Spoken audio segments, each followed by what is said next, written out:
হাজারো লাখো নওজোয়ান আল্লাহকে ভুলে গেছে, নামাজকে ভুলে গেছে। কোরআনুল কারীম মুসলমানের সন্তান স্কুলে পড়ে, কলেজে পড়ে, ইউনিভার্সিটিতে পড়ে, বাংলা, অঙ্ক, ইংরেজি, পদার্থবিজ্ঞান, জীববিজ্ঞান, রসায়ন বিজ্ঞান, উচ্চতর গণিত, তথ্য যোগাযোগ প্রযুক্তি। সকাল ফজরের পর থেকে একবার প্রাইভেট, একবার কোচিং, একবার হাউস টিউটর, একবার স্কুলের টিউটর।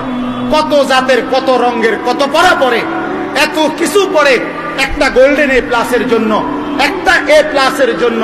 এক মুসলমানের সন্তান এত কঠিন থেকে কঠিন বিষয় সব কিছু পড়তে পারে, কিন্তু সেই ছেলেটা মেট্রিক পড়ুয়া, ইন্টারমিডিয়েট পড়ুয়া, কলেজ পড়ুয়া, অনার্স পড়ুয়া, মাস্টার্স পাস করা, এমফিল করা, পিএইচডি করা, ডক্টরেট করা, এফসিবিএস করা, এমবিবিএস করা, এফআরসিএস করা, এরকম মুসলমান যদি বলে হুজুর আমি কোরআন পড়তে পারি না, এর চাইতে লজ্জার কথা, এর চাইতে দুঃখের কথা, এর চাইতে অপমানের কথা, এর চাইতে বেইজ্জতির কথা এই আসমানের নিচে জমিনের উপরে আর কিছু হইতে পারে না।